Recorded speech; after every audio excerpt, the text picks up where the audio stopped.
louvamos o teu nome e agradecemos-te por esse momento mais uma vez. Pedimos o teu auxílio, o auxílio do teu Espírito, porque sempre precisamos de ti, sempre precisamos do teu Espírito nos auxiliando para compreendermos os teus ensinos e também, especialmente, vivermos por ele. Por isso, oramos a ti, clamamos a ti, que nós precisamos da tua ajuda e pedimos que nos ouça, ó Pai. Fazemos essa oração em nome de Cristo, nosso Senhor e Salvador. Amém. Então, nós estamos falando já da providência. Estamos ainda na parte 1 da seção 1. É o primeiro ponto que destacamos, né? Nós falamos que a seção 1 apresenta basicamente assim, cinco ensinos, né? E o primeiro ensino foi que Deus, havendo criado as substâncias das quais todas as coisas são formadas do nada, havendo dotado essas substâncias com suas respectivas propriedades e poderes, e havendo delas formado todas as coisas orgânicas e inorgânicas, e as dotado individualmente com suas respectivas propriedades e faculdades, ele continua a mantê-las vivas e na posse e exercício dessas propriedades durante todo o período de sua existência. Então, o ser humano procria e mais da raça humana segue por conta dessa maneira como Deus criou. Então, ele criou e dotou, né, o ser humano dessa capacidade de procriar. Cada substância também tem a sua estrutura, a forma de ser e se manter e dali outras coisas surgirem e tal. Então, é isso que está se observando nessa primeira parte. Aí nós vimos ontem a esse respeito a questão com respeito à questão de como Deus se preocupa em sustentar e preservar todas as coisas que ele criou. E aí vimos que tinha três diferentes classes de opiniões. E a primeira que nós vimos foi os deístas e racionalistas, que foi aquela ideia basicamente de como se Deus fosse um relojoeiro que deu corda no relógio e o relógio ficou andando sozinho, trabalhando sozinho. É como se Deus não interagisse com a criação, ele apenas planejou lá no início e a coisa está acontecendo e ele deu corda, né? Ele criou, deu corda e deixou que tudo seguisse o seu curso. Essa ideia nós já adiantamos que não tem base bíblica porque é uma ideia de que Deus não está se relacionando com a criação e Deus nesse caso não é um Deus pessoal e nós estamos vivendo por nossa própria conta e isso a Bíblia mostra claramente que não é verdade, né? Cristo encarnou é uma evidência de que Deus não deixou a criação aí seguindo o seu curso. Deus, durante todo o Antigo Testamento, interveio revelando a sua palavra, interagindo com o seu povo e a partir do seu povo com o mundo, porque essa era a ideia de Deus, né? Não que o seu povo fosse melhor nem pior, mas ele encerrou todos no pecado, tanto Israel quanto os gentios. E ele continua hoje, por meio da igreja, interagindo com o mundo, agora da maneira dessa nova era, que é a era do reino de Deus, o reino de Cristo. Então tem também as intervenções dele ali, nos atendendo agora. Por exemplo, nós acabamos de orar. Nós oramos porque Deus é pessoal e nós não temos essa crença de que Deus está distante e a coisa só está funcionando por uma corda que Deus deu lá no início. Senão não faria sentido a oração, certo? Então a gente ora, a gente vai ao culto, a gente ouve a Deus, a gente lê a palavra, medita nela diariamente, né? A gente tem uma vida com Deus por não acreditarmos dessa forma como está aqui. Tem muitos que acreditam nessa forma, né, dos deístas e racionalistas, mas não é como a gente acredita porque a Bíblia não dá nenhum fundamento para isso. O segundo foi o panteísmo, que aí eu expliquei, né, que o panteísmo é aquela heresia que diz que Deus é a soma de todas as partes do universo. Então, o panteísmo considera todo o fenômeno do universo de cada espécie como sendo simplesmente os vários modos de uma só substância universal e absoluta, e essa seria Deus. Então, nós somos uma partícula dessa substância. Essa substância única, absoluta, é formada por todas as partes. Então, nós aqui, nossas casas, nossas roupas, o ar que respiramos, a água, o universo todo, toda a criação está formando essa única substância, e essa é a divindade. A substância é una e os modos são diversos, e a substância permanece, e os modos rapidamente sucedem uns aos outros, e essa substância é Deus. Então, isso aí, obviamente, não tem na Bíblia, até porque, como alguma das irmãs observou ontem, seria reduzir Deus, e é claro, reduz Deus tanto quanto possível, porque Deus não é a criatura, Deus não é a criação, Deus não é limitado ao universo que ele criou, ainda que seja em comparação a nós tudo muito grande, mas é muito grande justamente porque Deus com a criação está revelando-se como grande para nós, e nós somos criaturas, mas ele é incomparavelmente maior, por isso que ele diz, não tente pensar em mim sem a minha palavra, etc. Mesmo com a minha palavra, ele ensina, né? Eu sou inesgotável, eu sou insondável. Eu estou revelando o que vocês conseguem, porque eu planejei, eu criei vocês assim, o que vocês conseguem captar de mim. E vocês também conseguem entender, eu fazendo vocês entenderem, vocês conseguem entender que eu sou sem medida. Eu sou inesgotável, eu sou insondável. Eu sou infinito, eterno. Então não adianta ficar me comparando, não vai dar certo, né?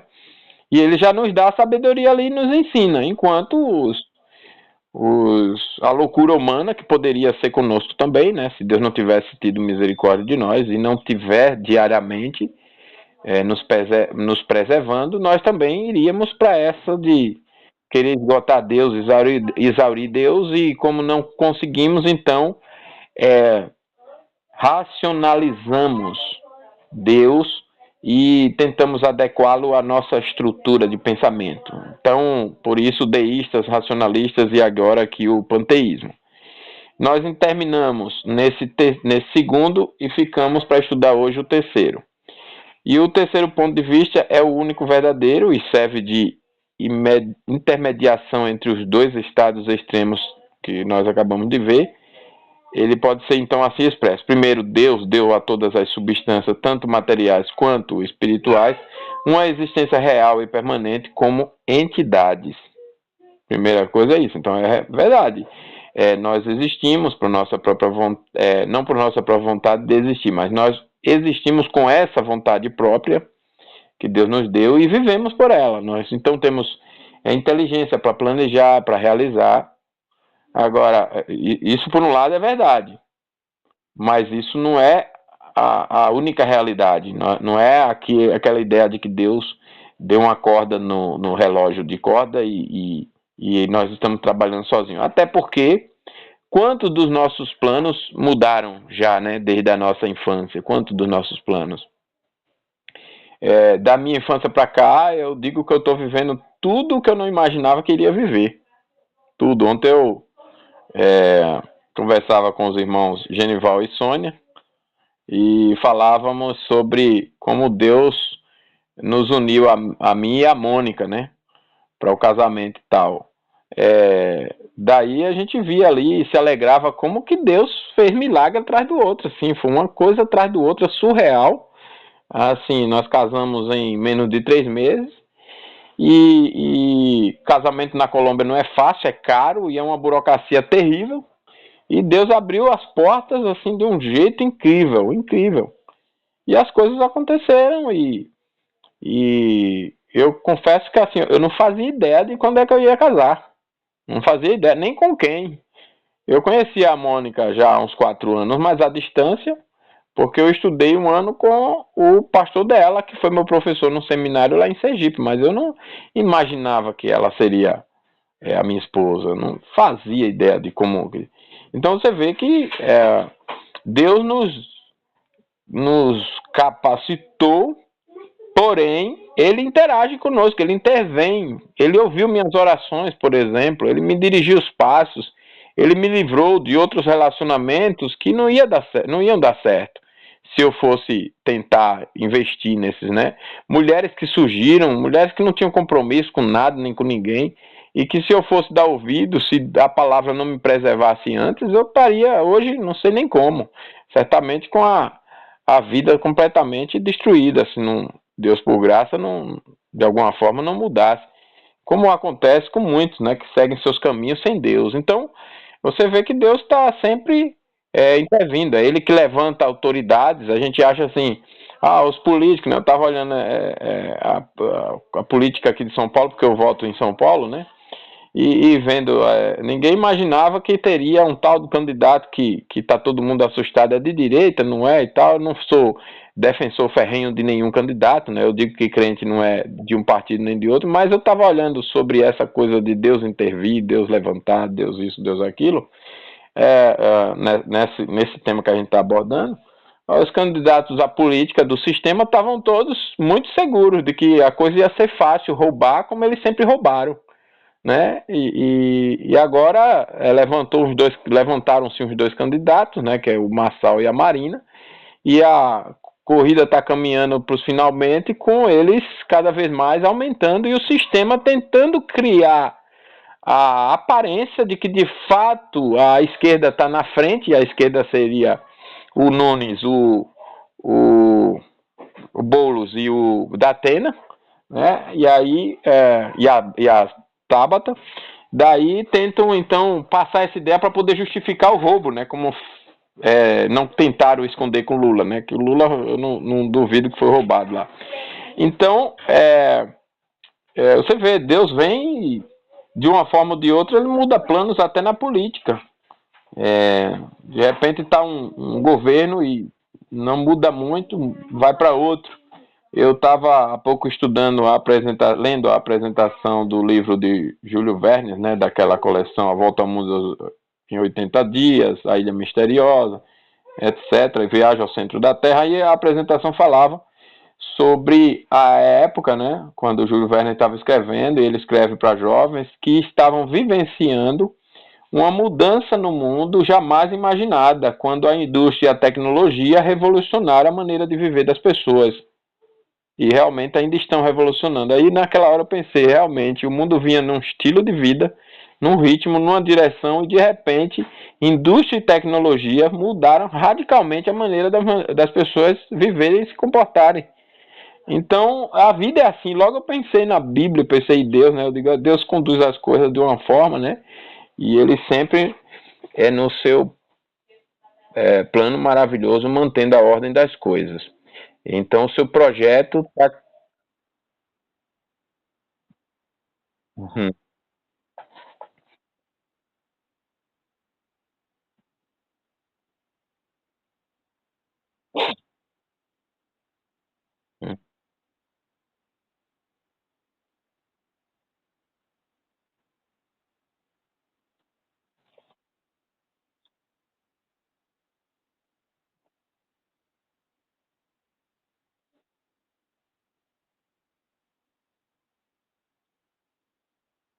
Também tem isso, exatamente.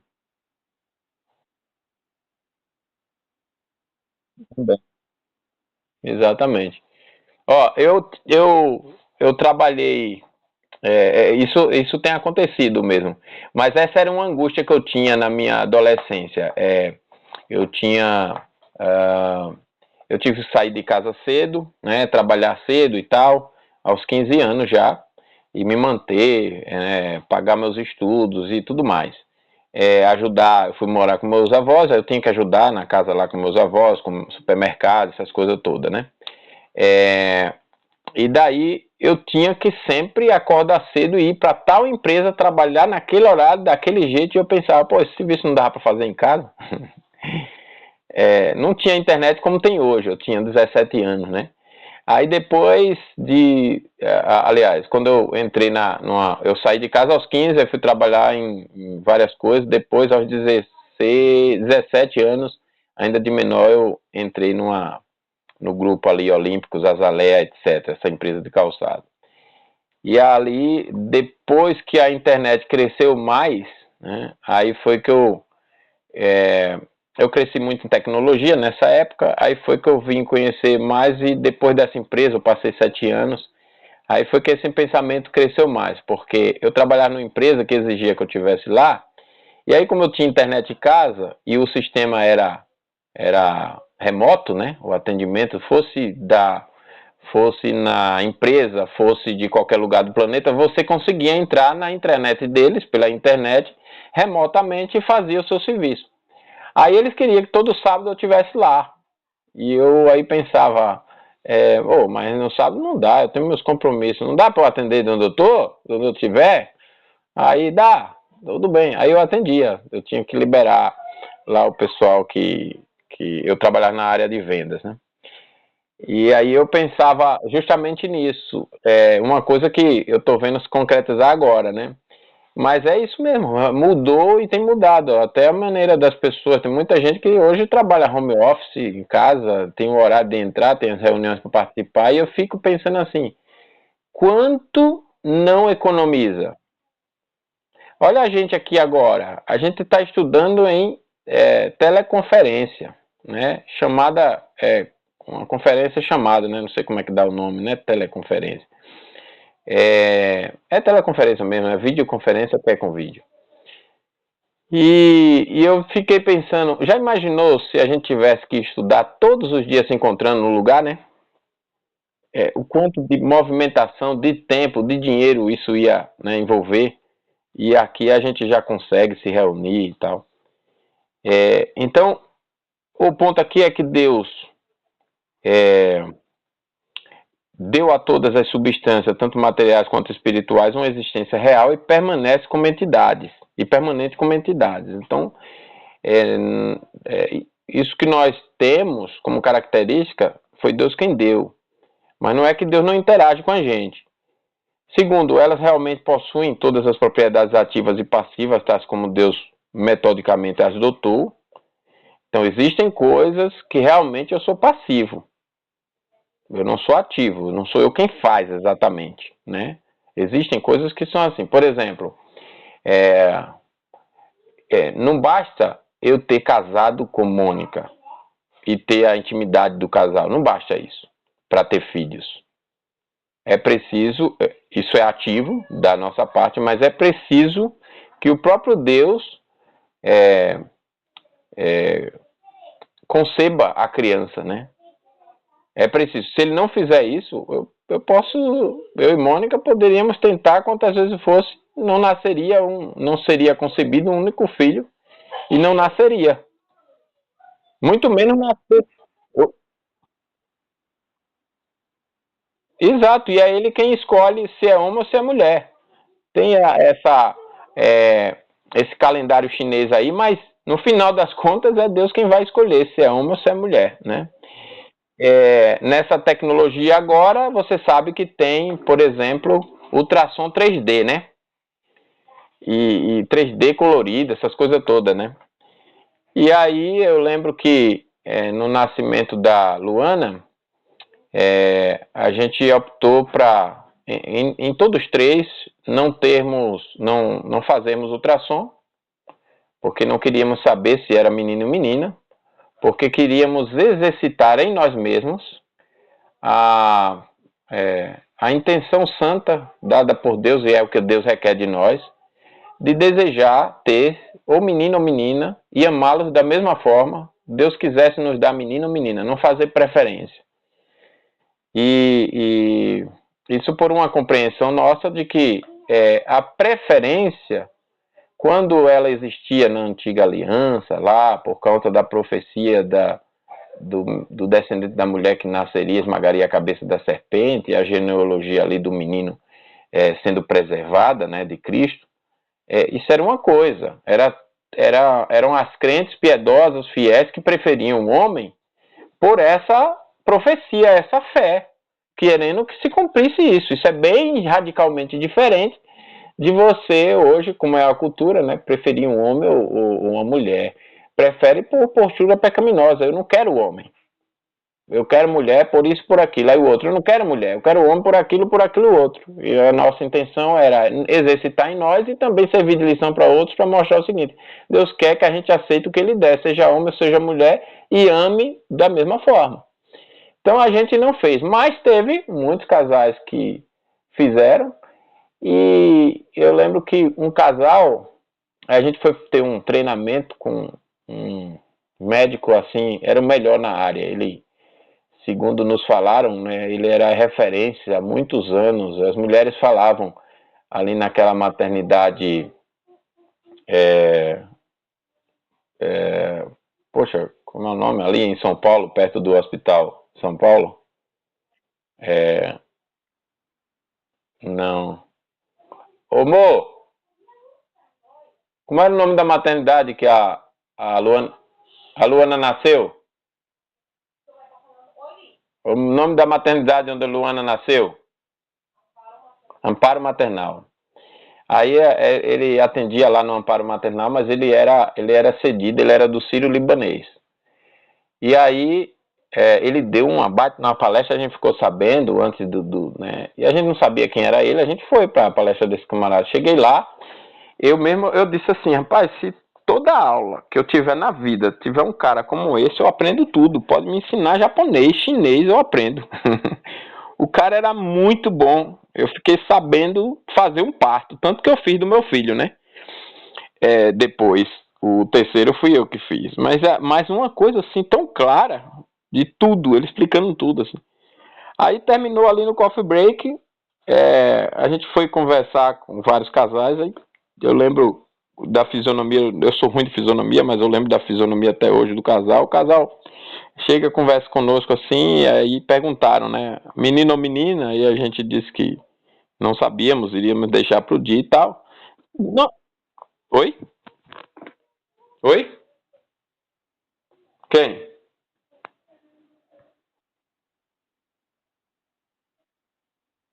Não tá me ouvindo? Ah, sim. E aí o casal tava lá, aí perguntou se menino ou menina, a gente disse que não sabia, né, tal. Não entramos em detalhe da Bíblia e tudo, até porque o coffee break era rápido e não era a nossa intenção ali, a gente estava naturalmente ali já para voltar para a palestra. E aí, casal de negrões, assim, grandões, saudáveis, enormes, assim, bem maiores que a gente. Eu até achei que fossem atletas, tanto o homem contra a mulher, quanto a mulher. E aí eles falaram, nós ficamos sabendo essa semana que são gêmeos e que não são, não era o sexo lá, que eu não me lembro que sexo era, se era menino ou menina. Eles fizeram ultrassom e aí ficaram a vida toda, não sei se era achando que o sexo era feminino e depois era masculino, ou se achando que o sexo era masculino e depois foi feminino. Com ultrassom e tudo. E ficaram ali e compraram toda, como é que chama? O enxoval? É enxoval, né? E daí compraram e tudo, e eu pensando, olha só como Deus faz as coisas, com tecnologia e tudo, ficaram certos por tantos meses, e agora que ia nascer, o sexo é outro. E tudo que eles compraram, perderam, foram comprar outra cor lá, que diferente, se azul era rosa, se era rosa azul, enfim. E eu fiquei pensando, olha como Deus faz as coisas, né?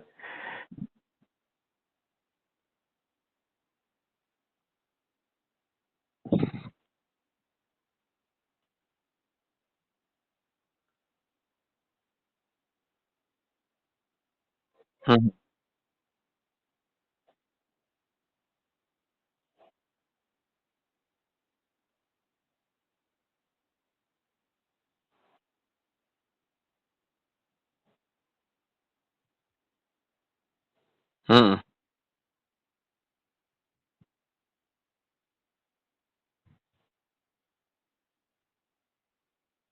Uhum.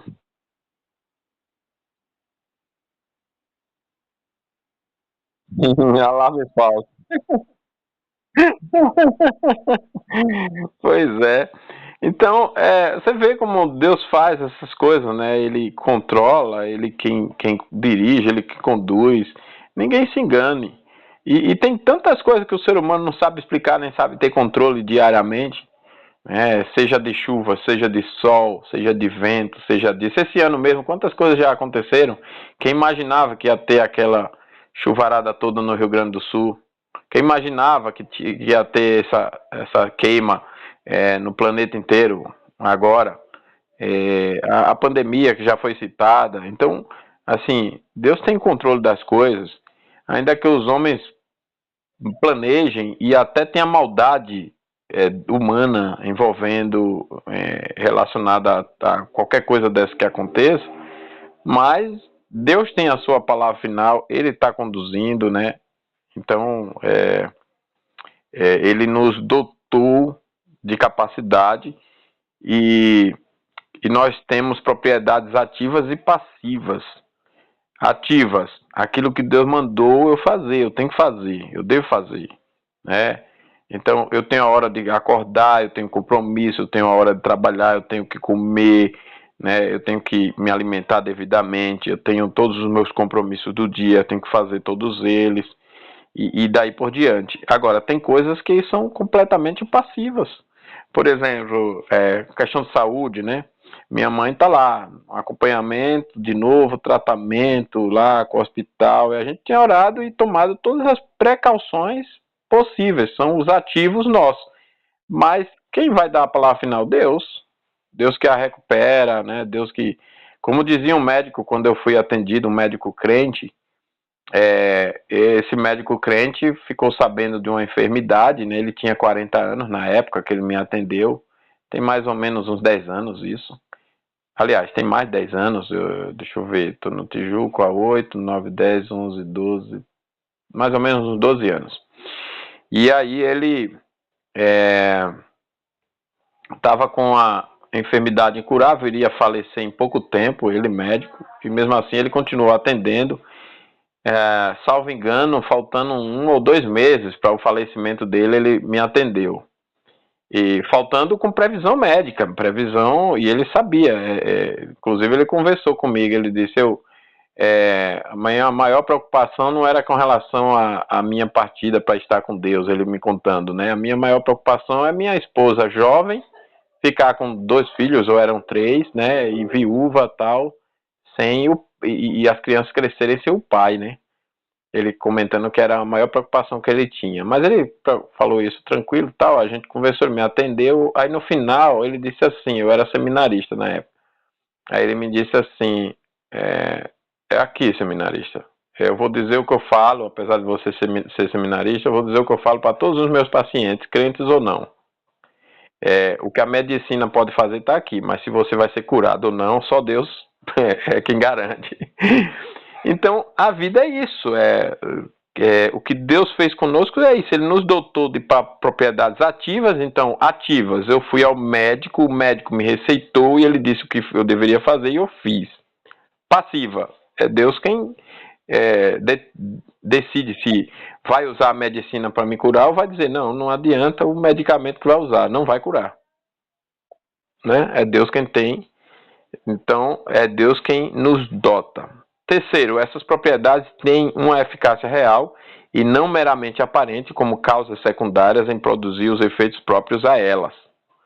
Quarto, mas essas substâncias criadas, ainda que possuindo uma real existência exterior a Deus, e exercendo real eficiência como causas, não são autoexistentes, isto é, a base de sua existência contínua está em Deus e não nelas próprias, ainda que não devam ser confundidas com Deus, contudo, não devem ser separadas dele, mas nele vivem, se movem e em toda a sua existência, né?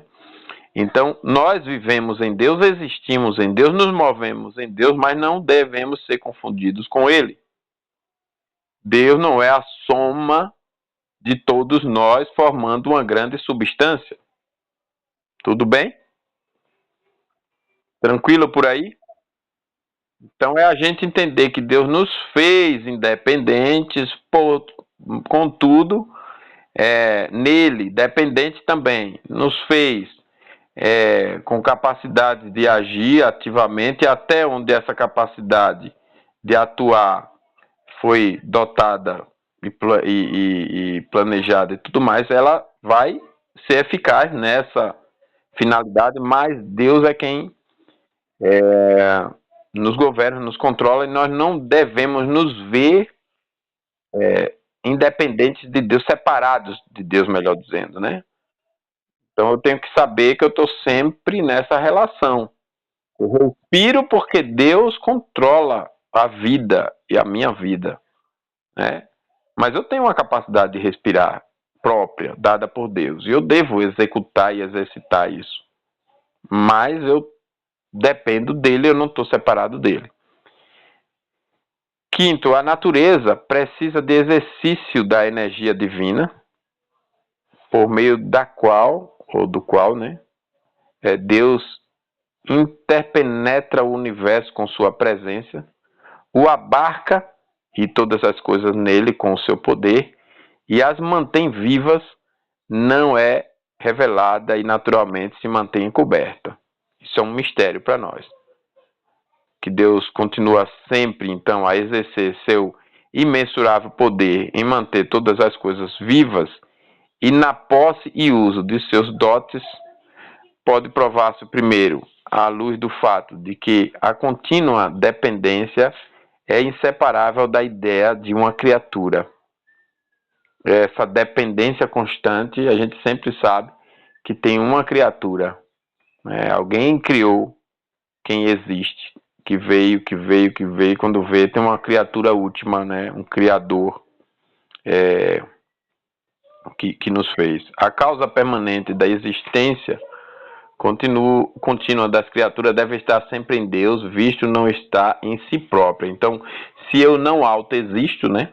Igual aquela história que a gente viu do pai ateu ensinando ao filho que nós não acreditamos em Deus, porque os que acreditam em Deus, falando da Bíblia, né, tinha várias visões de deuses, dos deuses, e tinha o Deus da Bíblia, e ele falando que os que acreditavam que existe um Criador, que é Deus, que não foi criado, e explicou tudo direitinho como está na Bíblia para o filho, mas aí disse, mas nós não acreditamos, porque isso é um absurdo, nós acreditamos que o homem veio de um processo complexo de mudanças e eventos e explosões e isso e aquilo, e que foi chegando e tal, e tudo começou com esse Big Bang, essa explosão e parará.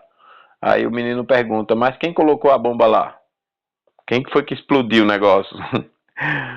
Quer dizer, o menino tava, e ainda pergunta ao pai, pai, Deus sabe que nós não cremos nele?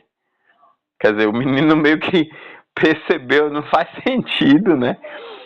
Essas ideias assim. Então, quem colocou o explosivo lá para explodir, quer dizer, é óbvio, né, que o ser humano não tem a sua própria criação como autoexistência em si mesmo, né? Eu não me criei, eu não escolhi me criar, eu não escolhi ser homem, nem as mulheres, eu não escolhi ser da família que eu vim, eu não escolhi nascer no estado onde eu nasci, lá em Sergipe. Não estou dizendo com isso que eu não. É só para apenas mostrar, argumentar sobre essa autoexistência, né? Eu estou satisfeitíssimo em ter nascido em Sergipe, dos meus pais, e eu sou felicíssimo com todas as escolhas de Deus para minha vida. Mas o que eu estou dizendo é que eu não autoexisto, não decidi nada sobre mim em relação a isso, né? B. A relação da criação com Deus não pode ser análoga à de um produto da habilidade humana com o seu feitor. A criação é obra exterior do Criador. A inteligência e o poder deste são eternamente onipresentes a todo e qualquer elemento de sua criação. C. O senso de dependência absoluta quanto à existência, poder e a bem-aventurança contínuos permeia a consciência religiosa de todos os homens. Todos os homens sabem que eles são dependentes, eles têm um senso de dependência absoluta quanto à sua existência, poder e bem-aventurança contínuos. Então, existe um Criador.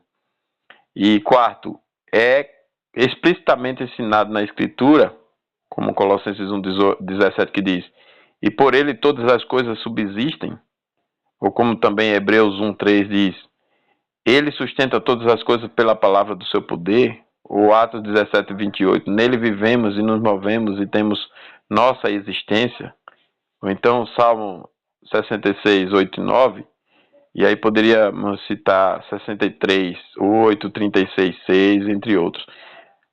O 66 diz, bem dizer ao nosso Deus, que sustenta nossa alma com vida. É claro, a gente, quando estuda anatomia, né, observa como que é o corpo e como que é perfeito, ou como que são perfeitos os sistemas, né? O sistema respiratório, o sistema digestivo, o sistema endócrino, o sistema ósseo, o sistema nervoso, o sistema muscular. Você olha essas coisas todas, como tudo está no seu devido lugar, né? Sistema digestivo, como que tudo isso, você vê que o coração é um motorzinho que está batendo ali, pulsando sangue e tal, e ele já tem um número de batidas celestiais determinados, né? Uns vivem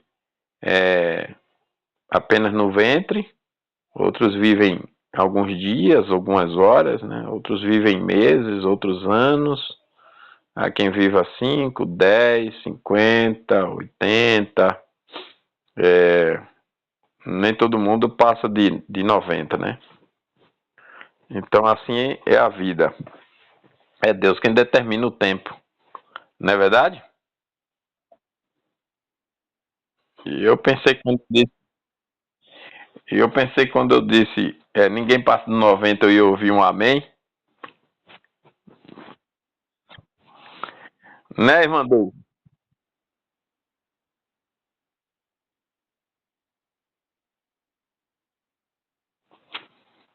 Olha, eu conheci gente que minha avó tá com 94, saudável, saudável. Eu, eu conheci gente que viveu cento e tantos anos também. Cento e tantos anos. É, tinha, uma, tinha um senhor da Batista lá na cidade onde eu fui criado, em Sergipe, numa cidade chamada Itaporanga. O nome indígena Ita significa pedra, né? E Poranga significa bonita. Aí esse senhor Batista, eu conheci ele, eu era criança, né? E ele era já aquele cabelo branco e tal, e eu cresci, cheguei à fase adulta e ele firme lá, e a fama dele era de enterrar as esposas. Ele casava, vivia mais do que as mulheres ficavam velhinhas e ele lá. E a última que ele casou, obviamente mais jovem do que ele, mais nova do que ele, mas já tinha, quando eu a conheci, ela deveria ter seus 60 e pouco. E eu pensei, agora ele enterra a véia. Ele passou dos 100 e a véia morreu primeiro. E eu digo, caramba, o velho enterrou a última também, rapaz. E ele tava lá firme. Vou até, a fama dele, ele casou não sei quantas vezes, ele enterrou todas. A mulher foi todo primeiro que ele. Um velho, gente boa, tal. Aí eu digo, caramba, esse viveu, hein? Viveu bastante. É, então tá. A segunda questão aqui, que nós separamos da sessão, é que Deus governa as ações de suas criaturas. A terceira é que seu governo se estende a todas as suas criaturas e a todas as ações delas. Então, a segunda é que Deus governa, a gente precisa. Então, a gente já vai abordar isso junto com a terceira, que fala que o seu governo se estende a todas as suas criaturas e a todas as ações dela. Então, essa questão aqui, ou essas questões do governo, né, e a extensão desse governo, prova-se primeiro pelo fato de que a natureza religiosa do homem demanda o reconhecimento desta verdade. Todo ser humano é religioso. Esse papo furado aqui de que uma coisa é a religião, outra coisa é a política, uma coisa é a religião, outra coisa é a academia, uma coisa é a religião, outra coisa é a ciência, uma coisa. Nada a ver. Tudo tem religião e ciência. A única coisa que tem acontecido é a forma sofisticada de auto-engano em que os perversos impõem a sua fé aos outros, porque a verdadeira religião não impõe, apesar de que ela deve se impor como ela é, né? Se apresentar como ela é, a verdadeira religião, a verdadeira fé, mas ela não é por força nem por violência que ela obriga as pessoas, né? E tal, a crer em Cristo, por exemplo. Então, todo mundo é religioso. Então, por isso a gente já observa aqui que pelo fato de que a natureza religiosa do homem demanda o reconhecimento desta verdade de que o governo de Deus, né, se estende a todas as ações de suas criaturas, a todas as suas criaturas e a todas as ações dela. Ela se acha contida no senso de dependência e de submissão a um governo moral que envolve todo o sentimento religioso e é reconhecida em todas as religiões. Então, há sempre uma compreensão de submissão a autoridades e tal, e todos submissos a uma autoridade moral única maior. Esse é um sentimento religioso comum. Segundo, é evidenciado nas indicações de inteligência a lures presente nas operações da natureza externa, a harmonia, a devida proporção e a inusitada concorrência em ação, que continuam entre tantos clementes através de incessantes mudanças, provam, além de toda dúvida, a presença de uma inteligência abrangendo tudo e dirigindo a cada um.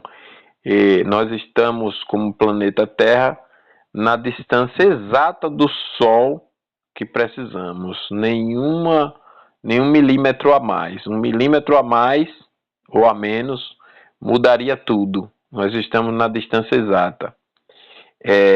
A maneira como o Sol aparece, a força dos seus raios, a intensidade. A gente observa até nessas queimadas. E com essas queimadas, a seca,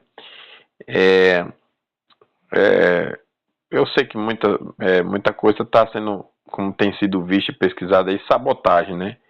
Mas pelo menos dá para a gente usar como exemplo. O mato seca e o calor do sol pode provocar incêndio. Todo mundo sabe disso. Então, por que a terra não se acaba? Porque na hora certa vem uma chuva. Porque na hora certa, né, muda a estação. Da primavera vem pro outono, né?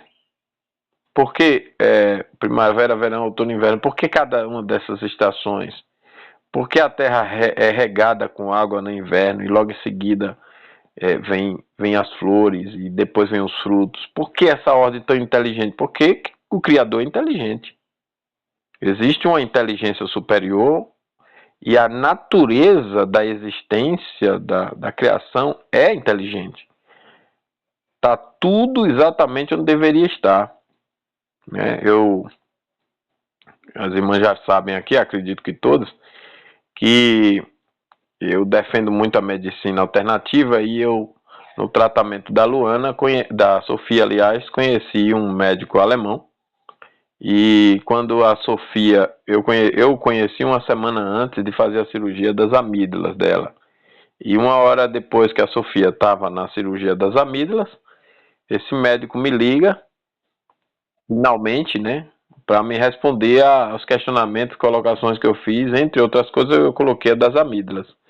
Aí ele me liga e diz o seguinte: não tire as amígdalas, porque tudo que existe no corpo tem uma finalidade. Ele não é crente, eu pesquisei aqui, ele não defende, né? Já deu para ver aqui pelo que ele defende, como ele vive e tudo mais, ele não é crente. Mas ele falou de uma coisa que mostra essa percepção, até na medicina, até na ciência, de que existe uma inteligência criadora. Não existe nada por acaso. Como quer propor a falsa teoria, né, que nem teoria chegou a ser, do darwinismo, né, que tudo é por acaso, vem de um acidente e está indo para lugar nenhum sem ninguém controlando. Ele observou, não arranca as amígdalas, e me passou o procedimento. Eu digo, poxa, doutor, já tem 1 hora que ela A essa altura já deve ter arrancado tudo. Quer dizer, e ele diz, não, não se arranca, não se, tem que tirar essa cultura de se arrancar coisa do corpo, não se arranca nada, tudo tem uma finalidade. Eu digo, faz sentido o que ele está dizendo, né? Total sentido, né? Não se arranca nada, tem tratamentos naturais, você tem que exaurir os tratamentos naturais primeiro, porque depois o corpo não vai ter as mesmas capacidades, etc. Eu digo, faz todo sentido o que ele está falando aí. Todo... Exatamente, exatamente. Então o que isso mostra? Existe um ser inteligente que criou tudo. Então o mesmo é igualmente indicado no inteligente desígnio, evidentemente desempenhado no desenvolvimento da história humana durante longos períodos e através de vastas áreas e abrangendo miríades de agentes. E Deus está presente na história é uma conclusão tanto da ciência imparcial quanto dos ditames da genuína religião. Eu não posso achar que a história se desenvolveu e caminhou por onde se desenvolveu e caminhou sem Deus, né? Depois eu posso estudar com vocês um tema é, sobre a revelação geral e especial, de forma mais profunda, a gente só fez uma menção muito resumida, e daí ver como que Deus conduziu a história de cada povo, de cada império nos impérios antigos, né? Para ver como que Deus estava. Ainda que esses povos não soubessem, não tivessem nem noção profunda do que estava acontecendo, era Deus conduzindo a história, exatamente ele. Dominicalmente a gente está ouvindo a sequência de sermões em Daniel. Olha que coisa maravilhosa a gente está vendo lá. É, o Império Persa, Medo-Persa, já tinha sido é, conhecido ali por Daniel e por Nabucodonosor, né, antes de Daniel. Embora Nabucodonosor não soubesse a interpretação, Deus foi dar a Daniel, Daniel foi o primeiro a entender, lá em Daniel 2. E depois do Medo-Persa, o Império da Grécia, depois o Império Romano, que é subjugado pelo próprio cristianismo. E você vê esses impérios, antes de surgirem, o próprio Deus revelou. E quem governou, quem controlou para que exatamente como ele disse acontecesse? Ele. Agora, cada agente agiu de acordo com a sua capacidade, né? O povo grego lá se desenvolveu, a Grécia se desenvolveu dentro das suas capacidades, das suas ações, dos seus planejamentos, das suas conquistas todas, né? Guerras que foram realizadas, isso, aquilo. A história esplêndida, né? do Alexandre o Grande. Aí você vê, Daniel já tinha visto tudo isso. Já até...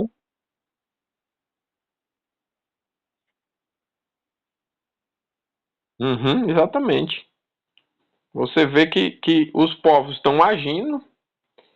Agora, existem coisas que eles não têm controle. Então, eles agem dentro das capacidades deles e aquilo que eles são passivos é justamente o governo de toda a história que está no controle de Deus, né?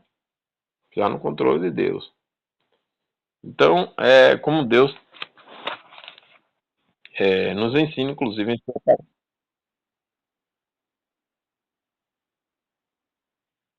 Exato, no sonho de Nabucodonosor, lá no capítulo 2, e depois na visão que Daniel teve no capítulo 7, né? Do animal, do animal parecendo leão, o outro como um urso, o outro como um leopardo, e o outro que era incomparável com dente de ferros, de metal e tal. É, você vê que, então, é, o, o inteligente desígnio desempenhado nesse desenvolvimento da história humana tem por trás essa inteligência divina. Quem é que está inteligentemente conduzindo a história humana? É Deus. Existe uma trajetória inteligente, partindo de uma mesma origem. Então, quem está fazendo isso? Deus. E o quarto é que as escrituras se acham permeadas de profecias cumpridas e não cumpridas, de promessas e de ameaças. Muitas dessas não são meras enunciações de princípios gerais, mas declarações específicas de propósito com referência ao seu tratamento com indivíduos condicionados por sua conduta. O cumprimento delas poderia ser deixado para o curso ordinário da natureza, como nós vimos lá nos racionalistas, né? Visto que não se encontra conexão natural entre o que é ameaçado ou prometido e as condições sobre as quais se acha suspenso, Deus deve, então, através de uma constante regulamentação providencial do sistema de coisas, pôr em vias de fato sua própria palavra e suas criaturas. Então ele age na hora que ele prometeu, por exemplo, nos últimos dias, né, nesse tempo final, guerra, rumores de guerra. Ele disse que vai acontecer e já aconteceram guerras, rumores de guerra, pai contra filho, filho contra pai, nação contra nação. Isso está se caminhando cada vez mais. A coisa só vai piorar. Você vê os homens como estão dominando, cheio de arrogância, né? O próprio Paulo fala, né? Nos últimos dias teremos tempos difíceis, pois os homens serão amantes de si mesmos, jactanciosos, soberbos, arrogantes, sem domínio de si, etc, etc. É o tempo que nós estamos vivendo. Então, Deus é a ameaça e como ele executa, a gente não tem controle, mas é óbvio que ele constantemente regula providencialmente o sistema dessas coisas e põe em vias de fato e cumpre, né, a sua palavra e as suas criaturas. E o quinto é que as escrituras explicitamente declaram que tal controle providencial é exercido, primeiro, sobre o mundo físico em geral e eventos individuais no mundo natural, ainda que triviais. Então você tem a escritura dizendo isso lá em Jó 17, 6 a 13, Salmo 104, todo ele, mas podemos dar um destaque para o verso 14, Salmo 135, 6 e 7, Salmo 147, 15 a 18, Mateus 10, 29. Segundo, sobre eventos fortuitos, Jó 5, 6, Provérbios 16, 32. Terceiro, sobre a criação bruta, o Salmo 104, 21 a 27, 147, 9. Sobre as atividades gerais dos homens, Jó 12, 23, Isaías 10, 12, Daniel 2, 21, como nós já citamos aqui, 4 também. Sobre as circunstâncias de indivíduos, 1 Samuel 2, Provérbios 16, 9, Tiago 4. Sobre as ações livres dos homens, Êxodo 2, 12, 36, Salmo 33, 14, 15, Provérbios 19, 21, Filipenses 1, 13. Sobre as ações pecaminosas dos homens, olha só, o controle providencial de Deus é de tal forma que até mantém o governo das ações pecaminosas dos homens. 2 Samuel 16, 10, Salmo 76, 10 e Atos 4, 27 e 28. Especialmente tudo que é bom no homem, em princípio ou em ação, é atribuído ao constante controle gracioso de Deus. Filipenses 2, 13, 4, 13, 2 Coríntios 12, 9 e 10, Efésios 2, 10, Salmos 119, 36, Galatas 5, 22 e 25. Então o terceiro é esse. Deixa eu olhar o horário. Vamos terminar. E o quarto é que o controle providencial de todas as coisas por Deus é a consistente execução no tempo de seu eterno e imutável propósito. E isso se evidencia, primeiro, à luz da afirmação da circunstância, visto que o eterno propósito de Deus se relaciona com e determina tudo o que sucede E visto que ele é imutável, seu providencial controle de todas as coisas deve ser em execução de seu propósito. E visto que seu propósito é infinitamente sábio, justo e benevolente, e absolutamente soberano, como demonstrado, sua providencial execução do decreto deve possuir as mesmas características. Segundo, o mesmo é implicitamente declarado na Escritura. Entre vários textos, nós podemos citar Efésios, que diz: Ele opera todas as coisas segundo o conselho de sua própria vontade, né? Efésios 1:11. Dá para terminar o 5, que é só um parágrafo, né? E o quinto é o seguinte, que é evidente que o principal desígnio de Deus em seu eterno propósito e em suas obras de criação deve também ser seu principal alvo em todas as suas dispensações providenciais.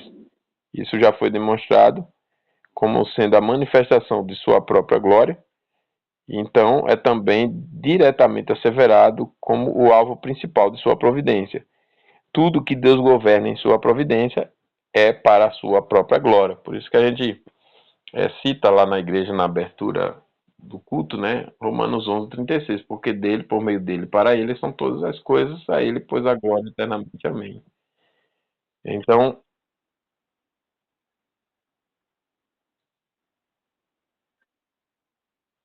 pois é, não tem, não, e ele, eita, saiu aqui.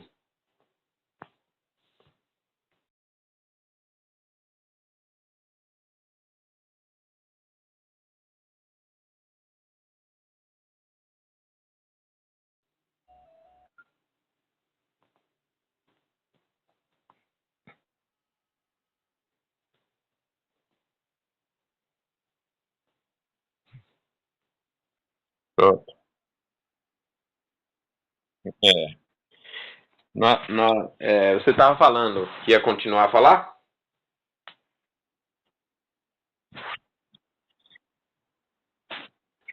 Você estava falando que é, ele está acima de todas as coisas e não podia ser diferente, né?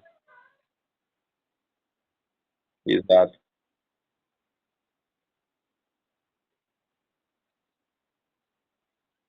Exatamente. Exatamente. E nisso tudo, é, eu encerro hoje, aí amanhã ou semana que vem a gente vai entrar na sessão 2 e 3, mas eu encerro hoje dizendo que, inclusive, a glória de Deus sempre vai ser o fim último de todas as coisas, o ser humano queira ou não, os anjos queiram ou não. Né? Então, essa glória não muda, Deus é infalível em tudo que ele faz, né? Como disse Jó, bem sei que tudo podes e nenhum dos teus planos pode ser frustrado. Agora, é, com relação, irmãs, ao coração do adorador, essa é a diferença de ser um verdadeiro crente. O verdadeiro crente quer, deseja e ama, busca a glória do seu Deus, não a sua própria. A glória do seu Salvador, do seu Senhor. Por isso a gente vê um ministério bem dedicado de João Batista, e ele falava o tempo inteiro sobre Jesus, conhecia Jesus, ah, amava Jesus e vivia para Cristo de tal forma que Cristo disse que dos nascidos de mulher, ninguém foi como João, maior do que João. E João, quando vê Jesus passando, pega todos aqueles membros que se converteram na sua igreja e diz a ele lá, é ele que é para vocês seguirem. E ele fica um pastor sem igreja, sem membro. Ele, na igreja dele, né, para falar nessa linguagem, ele fica sem membro. E ele está feliz com isso. Não, as ovelhas são dele e as ovelhas seguiram a ele. É para seguir a ele mesmo. Convém que ele cresça e que eu diminua. Então, agora com relação a... eu gosto de usar os autores que Deus usa, né, crentes ou não, para de uma forma consciente ou não, transmitir essas coisas, né, essas linguagens assim. E aí eu gosto muito do Tolkien. No caso do Tolkien, eu acho que ele fez tudo bem de propósito, né? Eu acho não, eu não tenho dúvida, né? Pela linguagem e tal. Aí o Tolkien fala ali dos anéis de poder, né? Para falar justamente desse. A história é longa, começa lá no Silmarillion e tal, mas para falar desse anel de poder e tal, para mostrar essa maldade de querer a própria glória, né? De querer ter toda a primazia no lugar do Criador.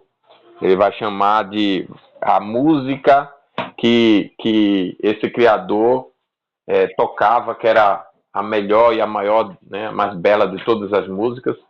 Porém, um ser se rebelou nessa história toda aí e tocou uma nota fora e queria fazer com que aquela sua nota fosse tocada e fosse é, a, a mais admirada, sei lá. E você vê como que é, né, parafraseando aí o que a Bíblia está mostrando, né, como que é um mundo caído, né? Odeia a glória de Deus, vive contra ela. E o pecado em nós, a mancha do pecado, nos entristece porque nós não queremos, nós saímos dessa vida. Nós não queremos mais nossa glória. Então, quando agimos nessa direção, ou seja, pecamos, de alguma forma, agimos como se nossos nomes viessem em primeiro lugar, nós nos entristecemos, como Pedro, choramos amargamente os nossos pecados, porque nosso Criador, nosso Senhor, nosso Salvador, Jesus Cristo, o seu Filho, foram ofendidos. O Espírito Santo, bondoso, paciente, foram ofendidos. E tudo ele faz para a glória dele. E nada é mais belo, maravilhoso, digno do que isso. E nós hoje que entendemos isso pela fé, pela graça de Deus em Cristo, então quando agimos contrário àquilo para o qual fomos criados, nos entristecemos. E é bom que tenhamos essa sensibilidade, essa dor, essa vergonha, essa tristeza santa, real, porque Deus nos fez para a sua glória e em Cristo Jesus especialmente, né? Nos fez para a sua glória. E é sempre quando as coisas acontecem para a sua glória que tanto na criação quanto na providência as coisas funcionam bem e aqueles que são realmente convertidos a Cristo se alegram. É por isso que, nesse caso, todos os conceitos mudam. Para mim, crente convertido, para cada uma das irmãs crentes convertidas, não importa se a gente vai sofrer, desde que Cristo seja honrado, glorificado. Não importa se a gente vai passar por essa ou aquela circunstância. Não, convém que ele cresça e eu diminua. Né? Essa é a ideia. Seja na providência, seja na criação, ele é digno de toda a glória. Então, esse foi o ensino de hoje. Alguém quer colaborar com mais alguma coisa, alguma pergunta, ou correção, contribuição?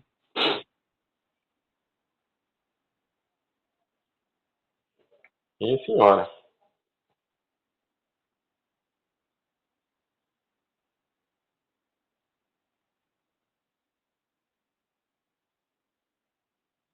Uhum. Tudo bem, mano. Vai e não peques mais. Sim. Mas as últimas sextas nós não tivemos, viu, irmão? Eu tô querendo ver se a gente usa a segunda, porque daí eu tô querendo ver se a gente usa as segundas. Eu até mudaria minha folga para sexta-feira, para justamente a gente não perder esse dia da semana, ao invés de não ter na segunda e na sexta, não ter apenas na sexta-feira. Mas a gente vai se falando, tá bom? Então vamos orar. Vamos orar encerrando. Senhor, toda a glória seja dada a Ti, porque a Tua criação tem esse objetivo, a Tua providência também, e da maneira como é que é maravilhoso, é que é perfeito, porque o Senhor sabe fazer todas as coisas, a Tua sabedoria é perfeita, é incomparável, E hoje, ensinados a esse respeito de como o Senhor sabiamente provê todas as coisas, governa a tua criação, nós louvamos o teu nome e desejamos, ó Pai, que a glória do Senhor seja cada vez mais por nós, crentes, convertidos a Ti, buscada, procurada, zelada, para que digamos como João Batista, convém que Cristo cresça e que nós diminuamos, convém que o Teu nome seja glorificado. E pedimos, ó Pai, com isso, que o Senhor nos ajude a guardar os Teus ensinos no nosso coração e a vivemos por Ele, para que confiemos na Tua provisão de todas as coisas de forma sábia, sendo diligentes naquilo que o Senhor nos deu como capacidade para desenvolver, mas também sendo dependentes do Senhor naquilo que só o Senhor garante e que saibamos nos relacionar com o Senhor na providência de todas as coisas e nos submetamos às diversas circunstâncias pelas quais o Senhor quer que passamos para que o teu nome seja glorificado. Quando enfrentarmos o perigo, algum problema, ou então os perigos, os problemas que já estivermos enfrentando, que não venhamos a nos angustiar pecaminosamente, a nos deprimir pecaminosamente, que não venhamos a nos inquietar. E também que dos nossos lábios não venha a sair nenhuma murmuração, reclamação, pelo contrário, que as palavras dos nossos lábios e o meditar do nosso coração sejam agradáveis em tua presença, sempre demonstrando por prática que nós confiamos na tua providência, que nós confiamos no teu governo de todas as coisas. Louvamos a ti e agradecemos pelo estudo, por este dia, pedimos que nos conduza na tua presença no restante dele. Também pedimos um descanso na tua paz e o dia da manhã também abençoado, em nome de Cristo Jesus. Amém.